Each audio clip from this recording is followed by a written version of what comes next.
Welcome back to my channel. कैसे आप सभी लोग? आई होप आप सभी स्वस्थ होंगे, मस्त होंगे और अपने अपने कामों में व्यस्त होंगे। तो आज का मेरा ये ब्लॉग मैं स्टार्ट कर रही हूँ अपनी किचन से, अपनी मीन्स मायके की किचन से।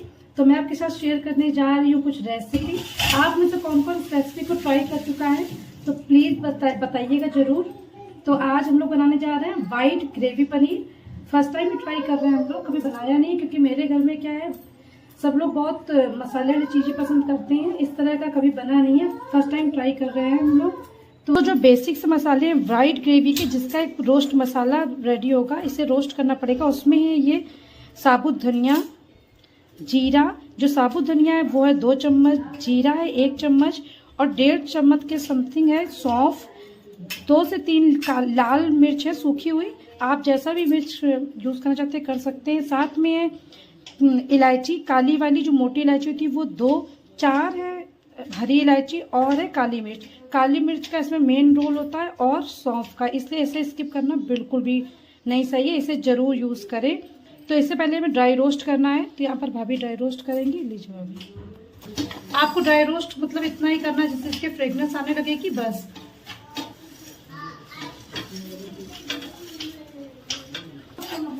तो जब तक यहाँ पर ये सारी चीज़ें ड्राई रोस्ट कर रही भाभी, तब तक मैं आपको दिखा देती हूँ। व्हाइट ग्रेवी में कभी भी किसी भी मसाले का यूज़ नहीं करते हैं, तो इसमें हम लोग यूज़ कर रहे हैं प्याज, थोड़ा सा लहसुन है 8 से 10 कली, ये हरी इलायची जिसको छील दिया है, छिलके को हटा दिया है, और है दालचीनी। साथ में सबसे जो जरूरी होती है व्हाइट ग्रेवी के लिए, ये काजू। इसे 1 घंटे पहले आपको गर्म पानी में भिगो देना है।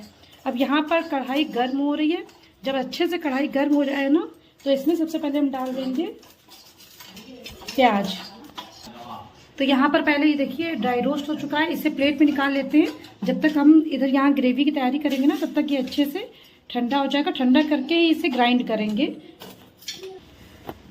तो अभी इसमें ऐड करेंगे सबसे पहले प्याज। ये सब कुछ ऐड कर दो, कोई वो नहीं। लहसुन, हरी इलायची और दालचीनी, ये सारी चीज़ों को अच्छे से मिक्स कर देंगे। और मिक्स करने के बाद इसमें जब अच्छे से मिक्स हो जाए, इसमें थोड़ा सा डाल देंगे सॉल्ट और इसे ढक करके पकने देंगे, ताकि जो प्याज का कच्चापन है वो सब कुछ अच्छे से निकल जाए और प्याज, सारे जितने भी प्याज लहसुन ये सारी चीज़ें, ये सब अच्छे से गल जाए। इसमें गलती से हम लोग डालना भूल गए थे अदरक, तो यहाँ पर 1 इंच अदरक है जिसे कट कर लिया, इसे भी ऐड कर देंगे। अब इसे पकने देती हूँ, पक जाएगा तब आपको दिखाती हूँ। तो अब जो भी मसाले हमने रोस्ट किए थे और जो फ्राई किए थे उन सबको अच्छे से ठंडा कर लिया है। ठंडा हो जाने के बाद ना अब मसालों को पीस लेंगे। तो सबसे पहले ड्राई जो किए थे मसाले, उन्हें यहाँ पर भाभी पीस रही हैं। अच्छे से फाइन पाउडर ही बनाइएगा, दरदरा मत रखिएगा। जब फाइन पाउडर हो जाता है ना, तो मिक्स करने में बहुत आसानी होती है और पता भी नहीं चलते है कि कौन कौन से मसाले यूज़ हैं, बट टेस्ट बहुत अच्छा आता है। अब यहाँ पर बारी आ चुकी है भाई प्याज, लहसुन, अदरक जो फ्राई किया हुआ था उसका पेस्ट करने का। और आपको इस बात का ध्यान रखना है कि पेस्ट बहुत फाइन ही रखिएगा। अब नंबर आ चुका है काजू का, तो यहाँ ये दोनों तो रेडी हो चुके हैं। अब है काजू का नंबर। अब काजू को क्या करना है ना, कि काजू के साथ हमें यूज़ करना है पनीर का। जी हाँ, पनीर का जब आप यूज़ करोगे ना, तो आप देखना कितना स्मूथ ये पेस्ट बनता है और बहुत क्रीमी बनता है। बिल्कुल क्रीम की तरह लग रहा है, ऐसा फील ही नहीं रहा है काजू और पनीर है। तो ये भी पेस्ट बन करके हो चुका है रेडी। अब यहाँ पर भाभी ले रही हैं मलाई। अब मलाई पहले ही ले करके बाहर रख लीजिएगा, फ्रिज में मत लेके यूज़ करिएगा, क्योंकि जब फ्रिज का यूज़ करते हैं ना, तो वो मलाई जो होती है उसमें जाते ही, कढ़ाई में जाती गर्म होते ही अपना तेल रिड्यूस करने लगती है। इसलिए क्या करिएगा, पहले से रूम टेम्परेचर पे कर लीजिएगा। अब इसमें यूज़ करेंगे दही का। दही खट्टी नहीं होनी चाहिए, नॉर्मल दही होनी चाहिए। यहाँ पर भाभी ने दही जो लिया है वो 4 से 5 बड़े चम्मच लिया है। अब इन दोनों को अच्छे से मिक्स कर लेना है। अब कढ़ाई को कर लेना है गर्म। इसमें यूज़ किया है थोड़ा सा ऑयल और साथ ही यूज़ करेंगे बटर का। बटर का यूज़ करने से क्या होता है ना, सब्जी का जो टेस्ट है बहुत अच्छे से बिल्कुल उभर करके आता है। अब इसमें डाल देना है थोड़ा सा जीरा, क्योंकि जीरा हम पहले भी यूज़ कर चुके हैं, और साथ ही डाल देंगे तेज पत्ता। तेज पत्ते को हाथ से तोड़ के डाल दीजिएगा। और जैसे इसका कलर चेंज हो जाएगा ना, इसमें डालेंगे हम प्याज वाला पेस्ट। अब क्या है, आप पूरी जो मेहनत है ना वो आपको करनी है यहाँ पर। तो इस पेस्ट को कंटिन्यूसली आपको चलाना है ताकि ये कढ़ाई में बिल्कुल भी ना लगे। और जैसे ही इसका कलर चेंज हो जाएगा ना तो इसमें डाल देंगे काजू और पनीर वाला पेस्ट। अब काजू डालेंगे ना तो काजू वो अपने आप से ही लगने लगता है, जैसे आप छोड़ेंगे तुरंत लगेगा, इसलिए कंटिन्यूसली चलाना है, लेकिन फ्लेम को अभी लो पे ही रखना है। अब हम इसमें डालेंगे, जैसे ये पक जाएगा ना इसमें डालेंगे दही और मलाई वाला पेस्ट। अब दही और मलाई का पेस्ट डालते फ्लेम को तेज़ कर देना है और कंटिन्यूसली से चलाते रहिएगा, क्योंकि अगर दही को आप चलाना बंद कर दोगे ना तो दही फट जाएगी, इस बात का ध्यान रखिएगा। और बहुत जल्दी इसमें उबाल आ जाएगा, आप हाई फ्लेम पे करिएगा, बहुत जल्दी उबाल आ जाएगा। अब देखिए यहाँ पर जो ग्रेवी है ना वो ऑलमोस्ट बन करके रेडी हो चुकी है, बट इसमें यूज़ करेंगे पानी का, क्योंकि हमने काजू का यूज़ किया है ना। तो जैसे जैसे ग्रेवी पकती जाती है ना वो बहुत थिक होती जाती है, इसलिए आप अपने अकॉर्डिंग पानी ज़रूर यूज़ कीजिएगा, कैसी ग्रेवी आप पसंद करते हैं उसके अकॉर्डिंग। अब क्या है कि नमक, जब हम लोग ने प्याज भूना था तो उसमें नमक का यूज़ हम कर चुके थे, इसलिए नमक अब इसमें कम ही यूज़ कीजिएगा, जैसा आपका टेस्ट हो उसके अकॉर्डिंग। तो यहाँ पर देखिए नमक डाला, अच्छा सा एक उबाल भी आ चुका है। अब इसमें डाल देंगे पनीर और स्लिट की हुई हरी मिर्च। अब इसे पकने देंगे, 5 से 6 मिनट लगेगा इसमें पकने में। तब तक हम यहाँ पर रेडी कर लेते हैं आटा। अब हम लोग बना रहे हैं आज लच्छा पराठा, इसलिए मैं यहाँ पर आधा गेहूं का आटा और आधा ले रही हूँ मैदे का आटा, क्योंकि मैंने नोटिस किया है ना जब मैदे को यूज़ करते हैं ना तो उससे जो लेयर होती है बहुत अच्छे से खुल जाती है, इसलिए मैदा लगा लूँगी, सॉरी आटा लगा लूँगी। उससे क्या होगा ना कि ये रेस्ट कर लेगा, उधर सब्जी भी बन करके हो जाएगी रेडी।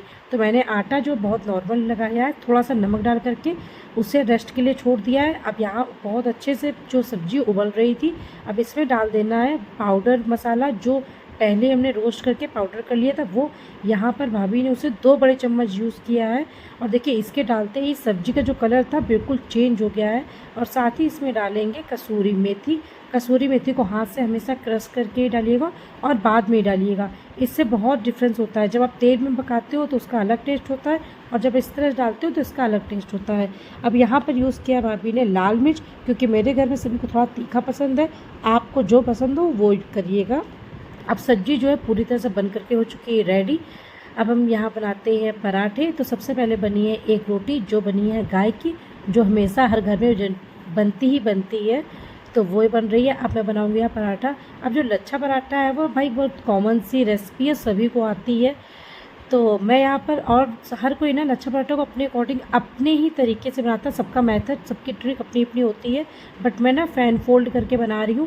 इसमें थोड़ा सा पहले रोटी की तरह इसे बना करके ना इसमें ऑयल लगा दिया था, रिफाइंड ऑयल, और साथ ही लगा दिया था सूखा आटा, ताकि जब लेयर इसकी खुले ना तो बहुत अच्छे से क्लियरली खुल सके, इसलिए। अब इसे जब बेलेंगे ना तो थोड़ा थिक ही रखेंगे, अगर बहुत पतला कर देंगे तो इसकी लेयर अच्छे से नहीं खुल पाएगी।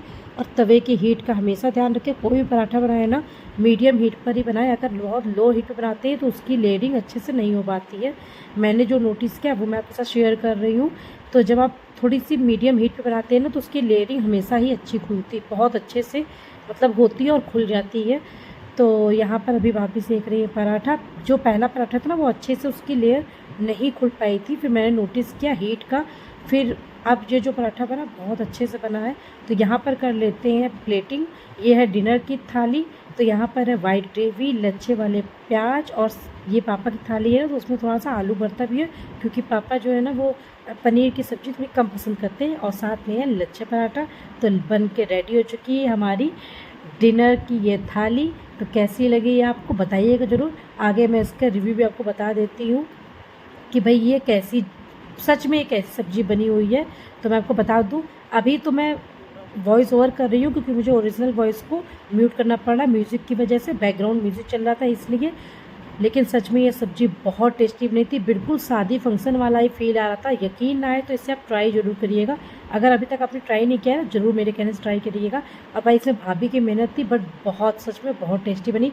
जिसने खाया हर किसी ने तारीफ़ की कि बिल्कुल शादी वाला ही फील आ रहा है इस खाने को खा करके। तो मुझे उम्मीद है कि आपको मेरा ये ब्लॉग पसंद आया है तो वीडियो को लाइक कर दें। मिलती हूँ आपसे नेक्स्ट ब्लॉग में, तब तक के लिए बाय।